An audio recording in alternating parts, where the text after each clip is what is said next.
So Twitter has been rebranded. Yeah. Is now called X.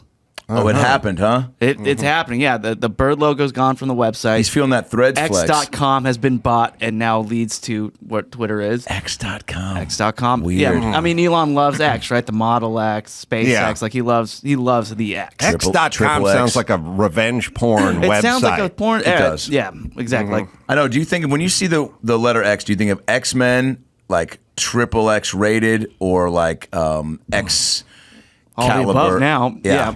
But yeah, X is also obviously the porn letter too. So we're done with the bird. We're done with the bird. Even Elon has been quoted saying we're cutting the Twitter logo off the building with blowtorches, and soon we shall bid adieu to the Twitter brand and gradually all the birds. And what they're doing, the Twitter CEO Linda Yaccarino, she's been quoted saying X is the future state of unlimited interactivity centered in audio, video, messaging, payments, and banking, creating a global marketplace for ideas, goods, services, and opportunities. Powered by AI, X will connect us all in ways we're just beginning to imagine. Yeah. Twitter was getting bad press, and they were like, we got to just fucking close the door on this. Yeah. Is it going to work? I mean, what I'm saying is like they'll do that thing where they'll take a street. They'll take like Hoover Street was changed to Dr. Martin Luther King Boulevard in 1979, and no one does it. No one calls it that. You know what I'm saying? Do you know? I blew Drew's mind. I believe McCarran Airport in Vegas is Harry Reid Airport. Yeah. Wow. No It's one weird. says I'm landing at Harry Reid. No, They just I go, I'm always say going to McCarran. McCarran. Wow. Yeah. And Drew's mind was blown. He's like, I've been to Vegas 100 times. I was like, it's called Harry Reid Airport. I only know That's that what because when I order an Uber, I can't type in McCarran now. you would not. Yeah. So Drew didn't know. I mean, you would never know if you couldn't. But did you know the Bob Hope Airport in Burbank is actually the Bob Costas Airport? Did not know that. Yeah. They kept it within the Bobs, though. That's good. Yeah, well, there was just like who's... Well, they're 0 for 3 because it was the Bob Hope Airport. Now it's the Hollywood Airport, and everyone just calls it Burbank. Always. Right. So it's like, we reject both your titles. We're not going with either one of your titles. Yeah. We're calling it this. And I think people will call this Twitter for 3 to 7 years. Oh, yeah. Right? Well, what's going to be the term for tweets now? We don't. Yeah, it's unclear. X me? X at me? Or like what? Or did you get X'd? Did you see my X? Did you see my X? Yeah. The another example is Crypto.com Arena. Right, like that's still weird to say. No, me. that'll never stick. That'll never stick, and Staples. especially what's happening with all the crypto stuff, I don't see it landing. Right. But yeah, so Twitter is now X, and he is going through with it. Has anybody ever bought an arena and used their own name? Jack Murphy Stadium. Fuck. Awesome. But I'm talking even like Jay-Z Arena or Tony D-minus. Robbins Ballpark. Well, Jack Murphy was a sports writer in San Diego. Right. And He didn't buy it, did he? No, but it's a pretty big pull to like go, this guy wrote for the San Diego Gazette or something. He had a fucking, name a bunch. That's a big Name deal. a bench after him in front of this. You're I was going going to bench to Ballpark, yeah. It was Jack Murphy was a sports writer. Like, I don't know how good you could be at writing sports. You get the stadium named like after. John Stamos Arena. You wouldn't go see the I Lakers would play check there? the shit out of that. Beach Boys. We'd accept that in a second. Yeah. Yeah. Find out. Mario Lopez I would go there too. Arena, yeah. Jack Murphy, which is Qualcomm now or something. But but Dawson was in San Diego. Jack Murphy was a sports writer, right? How did he get his? He must have been instrumental. He must have known someone in the top, funding or for the stadium 1,000. or something. Were they panicked? By the time I got to San Diego, it was Qualcomm, and we had everyone could call it the Q. Yeah. Mm-hmm. So only a few of the old guys still called it the Murph. But I will look into it and see how the hell that happened. I'm seeing on my screen that Jack Murphy was a sports writer. After Jack Murphy's death in 1980, San Diego Stadium was renamed to San Diego Jack Murphy Stadium by a 6-2 vote of the San Diego City Council. he wrote for the San Diego Union, which is not a huge newspaper. I mean, it's not USA Today. Right. I mean, it was San Diego. I obviously was beloved, but seems like pretty fucking good. He's got a hell of a publicist. Like, hey, what do you want to do? You want to get on Kimmel tonight? Or no. I want a stadium named after It'll me. save us all time. Yeah. I don't have to make multiple appearances. Why He wrote a you, column. Jack? Because I like sports. And if you think it's not going to be me, I'm going to kick you in your snapper. So, a couple of things. First, there is a statue of him out in front of the stadium now.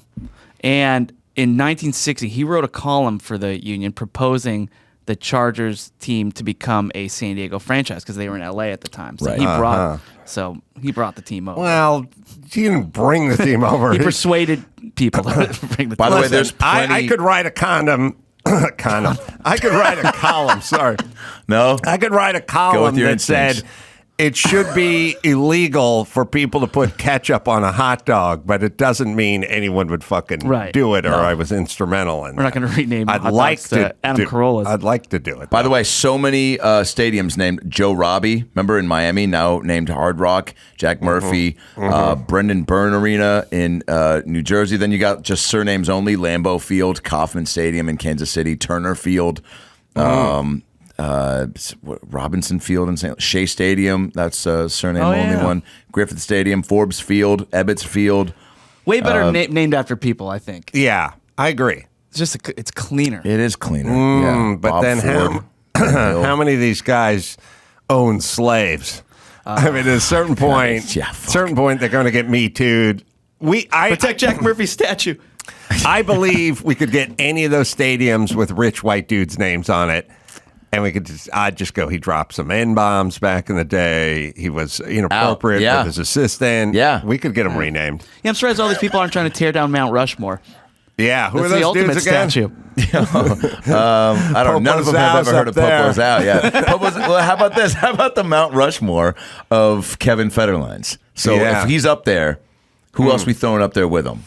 In the married up? I think the married up, but also the not even. I was about to say one hit wonder. Fucking would have kicked my own ass. But guys of the Federline cut that have tried to make it. Maybe are a part of the zeitgeist in the pop culture world. Like a Honey Boo Boo. Probably the guy Yeah. who recorded the Paris Hilton sex tape.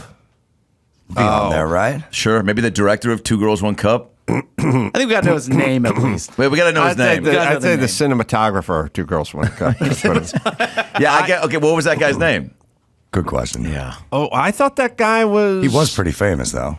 No, before that was the Girls Gone Wild guy, wasn't it? Oh, yeah, what's his We were name? Like just talking Mike, about that He guy? should go up there, too. He should go up there. No, I think Mike Lindell? No. Who was that guy? we're just talking about this guy for 10 minutes. We'll Rob figure his- something? We'll figure his The name out. cinematographer? No, the guy who made Girls Gone Wild. the DP. Do you guys know that wrong Jack letters. Murphy was a sports writer in the greater San Diego area? Joe Francis. Joe Francis. Wasn't Joe Francis involved with the Paris Hilton thing, or am I making that? I'm sure. By the way, Joe Francis Stadium. Can you imagine? I would go. Yeah. He's like seventh inning stretch is also titty time. So he dresses as cheerleaders. Rick Solomon. Rick Solomon. Yeah. Sorry. Oh yeah, so Rick Solomon, right? So Right. Kevin Federline, Rick Solomon, Joe Francis, Lou Bega. new Wild Lou Hogs Bega. 2024. You wouldn't go see fucking Third Eye Blind at Lou Bega Arena Yeah, I would or go. Lou Bega Stadium. Mambo number 5 plays at the beginning and the end of every concert, game, or charity event. That song came on the other day when I was driving home from Ojai. And I was like, what a gotta piece of stop and shit. pull Talk over about and a dance. guy that just played around. Yeah. A lot of women. He was the original Cadillac man. He really Yeah, was. he really Lou was. Bega. Yeah. God, I always remember my interview with him from Loveline, the TV show. No way. Oh, yeah. Because Did he talk about Erica and Monica and Rebecca? I remember there's one thing that I'm good at. Well, actually, no. It's Lou Bega have karaoke. I have no ability because I'm going to rephrase that. But these bands would like come around, the presidents of the United States Love. of America, and they sing "Lump." Yeah. and you love Peaches. it. And Peaches, and I was like, this is a novelty band. Like we're not gonna know For much sure. about them in 20 years. For and sure. I would label a lot of nobody. You could tell her, And yeah. Lou Bega, I mean, that song must have come out in 99, 98, or whatever. I was on a big show on MTV, so we had access to the Bega Boy, and he was a guest. And I was thinking I was thinking, this song sucks. This song sucks. This song sucks. And you are the definition of a one-hit wonder. You will never have another big hit. Song was the biggest thing on the planet. And I said to him, but I tried to kind of not be that rude about it. But I said to him, like, Now what? you know, you're going to want to strike while the iron's hot. You know, you really got a lot of momentum here, you know. And, Sure. and What are you doing with it? And you're worried a little bit that it may die down or something. And he just looked at me with all the confidence in the world and said, man, I got hits coming out the wazoo. Like, this fucking party's never going to end. And that's a good conversation to have with a young man. Like, hey, son, sit down. The party will end. You may go Lou Bega at some point.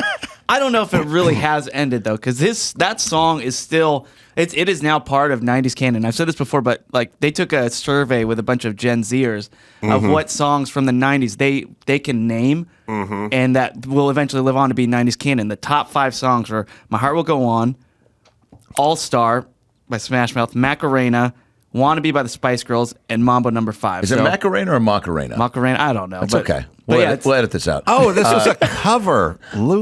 Mambo No. 5 is a cover. What? Wait a second. Wait a Mind second. Next thing you're going blown. to tell me that Mary Kate and Ashley Olsen both played Michelle in Full House. holy funny. shit. Oh, Is an man. instrumental mambo and jazz song originally composed and recorded by Cuban musician Damaso Perez Prado in 1949 and released the next year. German it was singer a- Lou Bega sampled it. The original song released. It was, the Lou lyrics. Bega's German? Yeah, that's a big thing. There's a lot We'll to be right pack back. in. My mind is officially blown. Someone give me a cat. I just shat my pants. Lou Bega's German. So Lou Yeah, Bega that's put a That's teaser. some lyrics to the early instrumental. cultural appropriation there. I mean, he would wear zoot suits and Yeah. shit. He was at the Klan meeting now that I think about Oh, it. my God. That's bonkers. Is his name So even he's- Lou Bega? No, it's got to be like Paul Sanders. Paul Strudeldorf. He's from Temecula.